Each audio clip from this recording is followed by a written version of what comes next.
11 निकाह हुए थे। जमहूर उलमाए किराम का इस बात पर इत्तिफाक है। तवज्जो चाहूंगा, बड़ी खास बात है। जमहूर उलमा का इस बात पर इत्तिफाक है कि मेरे नबी की 11 शादियां हुई थी, मेरे नबी के 11 निकाह हुए थे। लेकिन आज हमारे बच्चों से मजाक किया जाता है। बात अच्छी लगेगी तो पुरजोर तरीके से मेरी बात की तायीद कीजिएगा।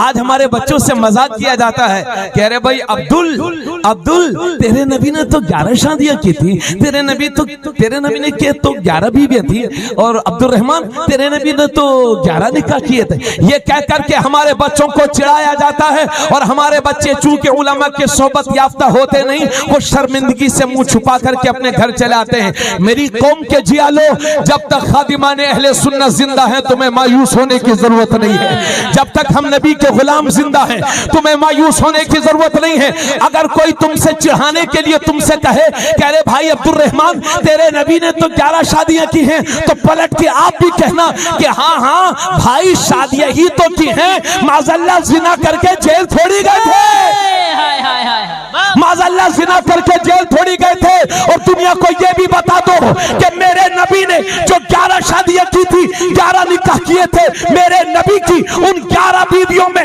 मेरे नबी की सिर्फ एक बीवी जिनका नाम है हजरत आयशा, वो तन्हा कुंवारी मेरे नबी के निकाह में आई थी। बाकी जितनी थी या तो मुतल्लका या बेवा। मतलब ये है कि जिसका सहारा रूठ गया उसे मदीने वाले ने सहारा। नारे तकबीर, नारे रिसालत, फैज़ाने आला हजरत अल्लामा मुफ्ती तबरेज आलम साहिब किबला जिंदाबाद जिंदाबाद। सुभान अल्लाह सुभान अल्लाह। मिनहाज भाई इधर आइए, तशरीफ लाइए। अरे आ जाइए ना, आपकी 21 अक्टूबर को नानपारा में दावत है, आपको तशरीफ लाना है। माशाअल्लाह हमारी जमात के अच्छे नकीब हैं मौलाना मिनहाज साहब, जो बड़े अच्छे नकीब हैं, वो भी आए हुए हैं। दूर दूर से लोग आए हुए हैं, लेकिन बाज मोहल्ले वाले सो रहे हैं। सूना जंगल रात अंधेरी, छाई बदली काली है, सोने वालों याला हजरत ने 100 साल पहले कहा था, सोने वालों जागते रहियो, चोरों की रखवाली है, चौकीदार चोर है। सोना जंगल रात अंधेरी, छाई बदली काली है, सोने वालों जागते रहियो, चोरों की रखवाली है। हजरात ये भी दुनिया को बताओ कि तवज्जो चाहूंगा, आखिरी मरहले में है मेरी तकरीर। दुनिया को ये भी बताओ कि आका करीम सल्लल्लाहु अलैहि वसल्लम की जो 11 बीवियां थी, ये भी बताइए दुनिया को कि मेरे नबी की 7 औलाद हैं, 3 बेटे 4 बेटियां, हजरत कासिम, हजरत इब्राहिम और हजरत अब्दुल्ला। बाज रिवायतों में हजरत अब्दुल्ला ही का नाम तैयब और ताहिर भी आया है। तो 3 बेटे हजरत अब्दुल्ला, हजरत कासिम और हजरत इब्राहिम, और तीनों बचपन ही में विसाल कर गए। 3 बेटे 4 बेटियां, हजरत ज़ैनब, हजरत उम्मे कुलसूम, हजरत रुकैया और हजरत सैयदा तैयबा, आबिदा, राकिया, सालिहा, जाहिदा, आलिमा, मुफ्तिया, हाफिजा, कारिया, मुजतहिदा, राकिया, साजिदा, काइदा, सैयदा फातिमा ज़हरा। सुभान अल्लाह।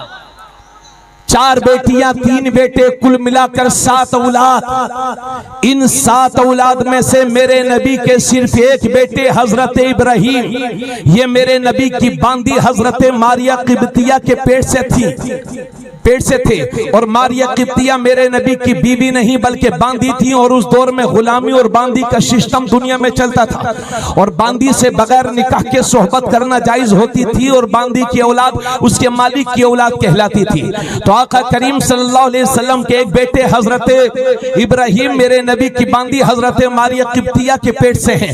बाकी 6 बेटे, 4 लड़कियां और 2 बेटे, 6 औलाद, ये सब के सब हजरत खदीजा के पेट से हैं। और जब तक मेरे नबी के निकाह में हजरत खदीजा थी, मेरे नबी ने कोई दूसरी शादी नहीं की, दूसरा निकाह नहीं किया। और जब उनका विसाल हो गया तो मेरे नबी ने दूसरे निकाह फरमाए, क्योंकि कुछ लोग जंगों में गए थे, कुछ सहाबा, और वहां पर वो शहीद हो गए। अब उनकी बीवी बेवा हो गई, अब उस बिचारी का सहारा कौन बनेगा? तो उन्होंने ख्वाहिश जाहिर की, और मेरे नबी ने अपने निकाह में लेकर के बेवा को उम्मुल मोमिनीन का दर्जा दर्जा दे दिया है। सुभान अल्लाह, क्या बात है, जिंदाबाद। समझ गए? सुभान अल्लाह। ये हाई क्वालिटी की बात हाई क्लास के लोगों को मैंने बताई है।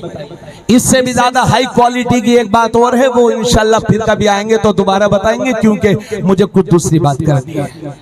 समझ गए बात? तो मेरे नबी ने सम्मान दिया है इन बेटियों को, इज्जत दी है इन औरतों को। पहला निकाह मेरे नबी ने एक बेवा से किया, और मेरे नबी की जितनी बीवी थी या तो बेवा या मुतल्लका सिवाय हजरत आयशा के, वो कुंवारी मेरे नबी के निकाह में आई थी, बाकी सब की सब मुतल्लका या बेवा। तवज्जो चाहूंगा, अब मेरी बहनें जो घरों से सुन रही हैं और आपके जरिए से तवज्जो दीजिए मेरी तरफ, आपके जरिए से मैं पैगाम अपनी बहनों तक पहुंचाना चाहता हूं।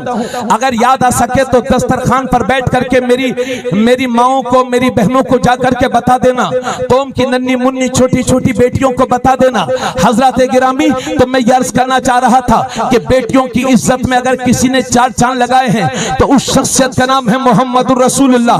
ये उलमा तशरीफ फरमा है, तिरमिजी शरीफ की हदीस है, जिल्द सानी सफा नंबर 13। अल्लाह के नबी सल्लल्लाहु अलैहि वसल्लम फरमाते हैं, मन कानत लहू सलासु बनात औ सलासु अखबात औ इब्नतान औ उख्तान फअहसन सुहबतहुन्ना वत्तक़ल्लाह फीहिन्ना फलहुल जन्ना। अल्लाह के नबी सल्लल्लाहु अलैहि वसल्लम फरमाते हैं कि अल्लाह ने जिसे 3 बेटियां दी या 3 बहनें दी या 2 बेटियां दी या 2 बहनें दी, और उसने अपनी बहनों के साथ अच्छा सलूक किया, उनके हुकूक अदा कर दिए, इज्जत व आबरू के साथ उनकी परवरिश कर दी, जवान हो गई तो शादी कर दी, नबी फरमाते हैं फलहुल जन्ना, उस शख्स के लिए जन्नत है। तिरमिजी शरीफ जिल्द सानी सफा नंबर 13। अल्लाह के नबी सल्लल्लाहु अलैहि वसल्लम फरमाते हैं, मन इब्तुलिया बिशैइन मिनल बनात फसबर अलैहिन्ना कुन्ना लहू हिजाबम मिनन नार। अल्लाह ने जिसे बेटियां दी और उसने अपनी बेटियों पर सब्र किया, तो उसकी यही बेटियां क़यामत के दिन अपने बाप के लिए जहन्नम से पर्दा बन जाएंगी। यानी बाप के अमाल इस काबिल होंगे कि जहन्नम में ले जाएं,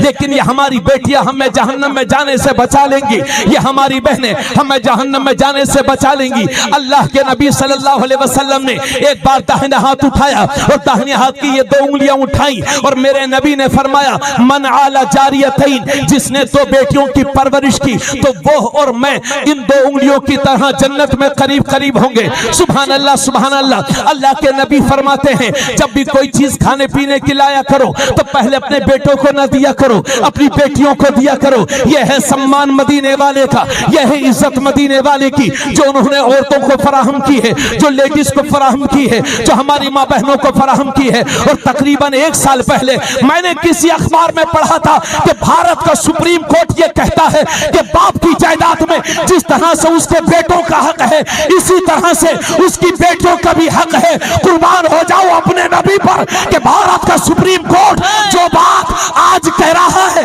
वही बात 1400 साल पहले मदीने के दारुल हुकूमत से तुम्हारे नबी दुनिया को बता रहे हैं और फरमा रहे हैं कि बाप की जायदाद में जिस तरह से उसके बेटों का हक है, इसी तरह से उसकी बेटियों का भी हक। नारे तकबीर, नारे रिसालत, फैज़ाने आला हजरत, फैज़ाने सय्यदे सालार हजरत अल्लामा मुफ्ती तबरेज आलम साहिब किबला। जिंदाबाद, जिंदाबाद। सुभान अल्लाह। मोहब्बत के साथ बोलिए सुभान अल्लाह। लेकिन आप देते हैं बेटियों का हक, रस्में निभा रहे हो, सुन्नतों को भूल गए। 20-20 लाख 50-50 लाख रुपए में बेटियों की शादी। अरे शहर वालों, हाई क्लास के लोगों, मुझे मालूम है कि अल्लाह ने बहुत नवाजा है, मगर अपने उन गरीब भाइयों का भी ख्याल रखिए जिनकी 3 बेटियां जवान हैं और बेटियों से मुंह छुपा छुपा करके रात में खून के आंसू रोने पर मजबूर है। अगर इसी तरह से जहेज बढ़ते रहे, रस्में बढ़ती रही, तो एक वक्त वो भी आएगा कि जहे आपके घर में कई कई पोतियां होंगी, जमीनें बिक चुकी होंगी, महंगाई बढ़ चुकी होगी, तब क्या करोगे? इसलिए आओ, तुम्हारी मुश्किलों का हल है सुन्नत रसूल। आओ दामन मुस्तफा में पनाह ले लो और अपने नबी के तरीके पर वापस आ जाओ। 100 बातों की एक बात कह करके बस अपनी तकरीर में खत्म कर रहा हूं। अल्लाह के नबी सल्लल्लाहु अलैहि वसल्लम फरमाते हैं, इन इन्ना अअज़मन निकाह बरकतन ऐसरुहु मूना। बोल दो सुभान अल्लाह। हुजूर सल्लल्लाहु अलैहि वसल्लम फरमाते हैं बेशक सबसे ज्यादा बाबरकत शादी वो है जो कम से कम खर्च में मुनक्किद हो जाए। सुभान अल्लाह। बोल दो जरा। सबसे बेहतरीन शादी वो है जो कम से कम खर्च में मुनक्किद हो जाए। इसलिए लोगों और फजूल खर्चियों को छोड़ करके आओ, दामने मुस्तफा में पनाह ले लो। सुभान अल्लाह, सुभान अल्लाह। महंगाई की वजह से लंबे लंबे जहेज और लंबे लंबे खर्चों की वजह से आज हमारी बेटियों की उम्र बढ़ रही है और नतीजा वो होता है कि जिसका हम और आप तसव्वुर नहीं कर सकते। अगर सही वक्त पर बच्चों की शादी नहीं करोगे तो हमारे बेटे या बेटियां वो कदम भी उठा सकती हैं जो पूरी कौम को रुस्वा और जलील करवाने वाला हो। याद रखना, अगर किसी की एक बेटी भागी है तो ये मत समझना उसकी भागी है। अगर किसी की एक बेटी भागी है तो पूरी कौम की इज्जत का जनाजा निकला है। इसलिए मेरे दोस्त, मैं अब क्या कहूं, चूंकि वक्त हो गया है, सबसे बेहतरीन जगह निकाह करने की सुन्नत जो है निकाह करने की जगह मस्जिद है। और इंशाल्लाह मैं वादा करता हूँ इन उलमा की मौजूदगी में कि अपने बच्चों की निकाह इंशाल्लाह मस्जिद में करवाऊंगा। सुभान अल्लाह। इंशाल्लाह। और जहेज दूं या ना दूं, लेकिन मेरी जायदाद में जो शरीयत ने मेरी बेटियों का हक मुकर्रर कर रखा है इंशाल्लाह वो जरूर दिया जाएगा। ये लोगों, एक दूसरे का ताउन करो, सपोर्ट करो। सिर्फ हमारी तकरीरों से इस्लाह नहीं होने वाली है। अगर आप खुद एक दूसरे को टोकेंगे, समझाएंगे, जैसे कि कोई शादी ब्याह में बैंड बाजा बजा रहा है तो आप उसको समझाइए कि भाई जिंदगी में शादी बहुत अहम दिन होता है, इसलिए तुम मुसलमान हो, अपने नबी के फरमान के मुताबिक शादी करो। कोई 2000 लोगों की दावत कर रहा है, आप उसको समझाइए कि कर्ज लेकर 2000 लोगों की दावत करना कोई बहादुरी नहीं है। समझे, कम लोगों को खिलाइए, इज्जत के साथ खिलाइए, है ना, और अमीरों को तो खिलाइए, साथ में गरीबों को भी शामिल कर लीजिए। क्योंकि हुजूर सल्लल्लाहु अलैहि वसल्लम फरमाते हैं शर्रु तामी तामुल वलीमा युदआ लहल अगनिया व युतरकुल फुकरा। हुजूर फरमाते हैं सबसे बुरा खाना वो है कि जिसके लिए अमीरों को तो बुलाया जाए और बेचारे गरीबों को छोड़ दिया जाए। इसलिए मेरे भाइयों, अपने गरीब भाइयों का भी ख्याल रखो।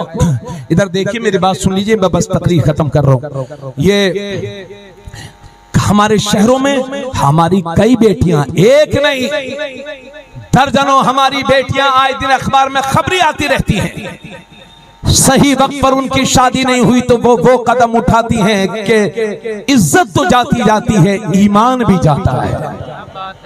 इसलिए चाहते हो कि तुम्हारी मेरी कौम की बेटियां, हमारी कौम की बेटियां सही वक्त पर इज्जत के साथ अपने घरों को रुखसत हो जाएं, तो खुदा का वास्ता दे करके कहता हूं कि जहेज न दे करके जायदाद में उनका हिस्सा मुकर्रर करो, भर दो, और सस्ती से सस्ती कम खर्च में बगैर किसी जमीन बेचे, बगैर घर बेचे, बगैर लोन निकाले, बगैर कर्ज निकाले आप बेटों की शादी करो, बेटियों की शादी करो। बेटी वाले हो तो भी सादगी इख्तियार कराओ, और बेटे वाले हो घमंड मत दिखाओ, तकब्बुर ना दिखाओ। बहुत नाजुक वक्त से गुजर रहे हो हिंदुस्तान के मुसलमानों, अगर इन हालात में भी तुम्हारी आंखें नहीं खुली तो फिर आने वाला वक्त तुम्हारे लिए, हमारे लिए और भी डेंजर हो सकता है। इससे बेदार हो जाओ, होशियार हो जाओ, सुन्नतों के मुताबिक अमल करो। और मैं पूरे कमेटी से माजरत के साथ कह करके अपनी गुफ्तगू में इस बात को कह करके मैं दुआएं चाहूंगा आपकी कि अपने मुल्क में पिछले 3 साल से हिजाब का मैटर चल रहा है। हिजाब हिजाब हिजाब चैनलों पर बहस हो रही है। ये मैटर कर्नाटक से उठा था। हमारी कुछ बच्चियां सरों को ढक करके स्कूल जाती थी, वहां शरपसंदों ने फसाद किया और उन बेटियों को आना मुश्किल कर दिया। नतीजा ये हुआ कि स्कूलों के बोर्ड पर, गेट पर बोर्ड लगा दिए गए कि हमारे यहाँ हिजाब वाली बच्चियां नहीं पढ़ सकती। हुआ था ना? आपको नहीं मालूम, सबको मालूम है। थोड़ा हाँ में हाँ मिलाओ, बोलो। सही है ना? अखबार में कुछ दिन तो ऐसा था कि कोई दिन अखबार में ऐसा नहीं था कि जिस दिन हिजाब की खबरें ना थी। ये मसला कर्नाटक के हाई कोर्ट में पहुंचा और वहां से सुप्रीम कोर्ट में पहुंचा, और उसी वक्त फरवरी सन 2023 में मैं उसी वक्त कर्नाटक गया हुआ था। मैं जिस जलसे में तकरीर कर रहा था, मैं खड़े होकर तकरीर कर रहा था। मैंने देखा कि मजमे में पर्दा लगा है, वो पर्दे के पीछे औरतें हैं। मैं खड़ा होकर तकरीर कर रहा था और औरतें मुझे नजर आ रही थी। 1000 के करीब औरतें थी, मगर मैं आपको यकीन के साथ बता सकता हूँ शायद मैंने देखा नहीं कि किसी का चेहरा खुला हुआ। क्या बात है यार, सुभान अल्लाह। जब सर पे आती है तब हालात सुधरते हैं। मैंने 1.5 घंटा कुरान और हदीस की रोशनी में हिजाब पर तकरीर की और कर्नाटक वालों से ये कह करके आया था, मेरी कौम इस नाजुक वक्त में तुम मजबूती के साथ खड़े रहना और अपने नबी की शरीयत पर अमल करते रहना और अपनी बेटियों को हिजाब पहनाते रहना। वो वक्त आएगा कि खुदा की रहमत तुम्हारा साथ देगी। अल्लाह का करम हुआ, मैं इस साल जनवरी सन 2023 में मैं फिर कर्नाटक गया। तवज्जो चाहूंगा पूरे मजमे की। मैं जनवरी सन 2024 में फिर कर्नाटक गया। मैंने देखा कि वहां के हालात बदल चुके हैं, और जो मंत्री सत्ता परिवर्तन हो चुका है, और जो मंत्री हिजाब के मैटर में सबसे ज्यादा नाटक कर रहा था, अल्लाह ने कर्नाटक में उसे उतना जलील फरमा दिया कि पूरे कर्नाटक में मुंह दिखाने के काबिल नहीं रह गया। और जिन स्कूलों के गेट पर लिखा हुआ था कि हमारे यहाँ हिजाब वाली बच्चा नहीं पढ़ सकती, उन स्कूलों के गेट पर लिखा हुआ है कि हमारे यहाँ हिजाब वाली बच्चियां पढ़ सकती है। मेरी कौम तुझसे यही कह रहा हूँ, घबराओ नहीं, मायूस ना हो, ये बादल हैं, छट जाएंगे। इस्लाम का उजाला सुबह क़यामत तक बाकी रहेगा। मेरी कौम तू अपना रास्ता सीधा कर ले। अगर रास्ते में पत्थर भी होंगे तो अल्लाह मोम बना देगा, कांटे भी होंगे तो फूल बना देगा। नारे तकबीर, नारे रिसालत, हजरत अल्लामा मुफ्ती तबरेज आलम साहब किबला जिंदाबाद, जिंदाबाद। बस यही कहूंगा आपसे कि हिजाब इस्लामी बेटियों की पहचान है। अपने घरों में निज़ाम मुस्तफ़ा कायम करो, अपनी बेटियों को ताकीद करो कि बेटी सीख सब कुछ, लेकिन चल फातिमा के तरीके पर। हजरात बस यही अर्ज करना चाहता हूँ, हमारे कुछ भाइयों की ख्वाहिश थी कि माँ बाप के बारे में भी बोल दें, लेकिन इंशाल्लाह मैं उस पर फिर कभी बोलूंगा, क्योंकि हमारे शोरा बैठे हुए हैं। बस इतना ख्याल रखिए कि कच्चे मुसलमान मत रहिए, मुकम्मल कंप्लीट मुसलमान बनिए। इस्लाम में औलाद पर माँ बाप के हुकूक बहुत ज्यादा आयद होते हैं, इसलिए अपने माँ बाप का ख्याल रखिए। नमाज़े पंजगाना की आदत डालिए। जिसके पेट में एक लुकमा हराम का पहुंच जाता है, 40 दिन तक उसकी कोई भी इबादत कबूल नहीं होती। इसलिए सूखे खिला लो, मगर हराम लुकमे अपने बच्चों को ना खिलाओ। अपने बच्चों को शराब जुए नशे से बचाओ और अपनी हैसियत के मुताबिक सादगी के साथ शादी करो, कम खर्च में शादी करो, जरूरत के मुताबिक मकान बनाओ और अपनी हैसियत से बढ़ करके अपने बच्चों को पढ़ाओ और लिखाओ। इसलिए कि आने वाला वक्त ऐसा वक्त है कि सत्ता जिसकी होती है उसी का सब कुछ होता है, और सत्ता उसी की होगी जिसके हाथ, जिस कौम के नौजवानों के हाथ कलम और किताब से सजे होंगे। इसलिए ख्वाबे गफलत से बेदार हो जाओ, मायूसी के शिकार ना हो, खुदा की रहमत तुम्हारा साथ देगी। ए मेरे नौजवानों, अपने बच्चों को पढ़ाओ, खुद भी पढ़ो, हुजूर की सुन्नतों पर अमल करो, किसी का दिल ना दुखाओ। सच बोलना तुम्हारी पहचान है, सच्चाई के रास्ते पर चलो, खुदा की रहमत तुम्हारा साथ देगी इंशाल्लाह। फिर कभी तूफान नूह लाने से एक चश्मे फायदा, 2 अश्की ही बहुत हैं। अगर कुछ असर करें, इस्लाम की फितरत में कुदरत ने लचक दी है, जितना ही दबाओगे उतना ही ये उभरेगा, उतना ही ये उभरेगा। फानूस बन के जिसकी हिफाजत हवा करे, वो शम्मा कब बुझे जिसे रोशन खुदा करे। नूरे खुदा है कुफ्र की हरकत पे खंदजन, भूखों से ये चराग बुझाया ना जाएगा कि मोहम्मद से वफा तूने तो हम तेरे हैं, ये जहां चीज है क्या लोहो कलम तेरे हैं। वमा अलैना इल्लल बलाग। अस्सलामु अलैकुम व रहमतुल्लाहि व बरकातुहू। किया करो, अल्लाह नेक औलाद अता फरमाए और उनकी अच्छे से तरबियत भी किया करो। है ना। हाँ जी जी जी, बस यही मैं अर्ज कर रहा था आपसे। तो वो बात कहाँ थी, कहाँ चल गई, लेकिन आप परेशान नहीं है। तो एक इसको सुन लीजिए, बहुत मजेदार है। मैंने कहा भाई साहब कितने बच्चे हैं आपके? बोले हजरत 10। तो मैंने कहा, फिर मैंने तफसील जानना चाहिए उनसे कि शादी वगैरह हो गई कि बच्चों की कि नहीं। फिर वो मुझसे कहने लगे कि हजरत असल में मेरे बच्चे 10 नहीं हैं, मेरे बच्चे 5 ही हैं, लेकिन एक मेरा सगा छोटा भाई था, उसके छोटे छोटे बच्चे थे, 5 बच्चे उसके थे, और अचानक से मेरे भाई का इंतकाल हो गया। तो अब मेरे भतीजे और भतीजियां कहाँ दरबदर की ठोकरें खाती। मैंने अपनी बीवी से इजाजत ली और अपने भाई की बीवी से जो बेवा हो चुकी थी उनसे मैंने निकाह कर लिया और उन्हें अपनी बीवी बना लिया। अब मेरी दोनों बीवियां 10 बच्चों की माँ कहलाती हैं और 10 बच्चे मेरे अपने बच्चे कहलाते हैं। इसलिए इस्लाम ने रास्ता खुला रखा है कयामत तक के लिए, वरना जहां इस्लाम के रास्ते नहीं है वहां माचिस जला के पेट्रोल लगा के सिर्फ आग लगाई जाती है। तवज्जो चाहेगा तबरेज आलम कादरी हजरत, तो मेरे नबी के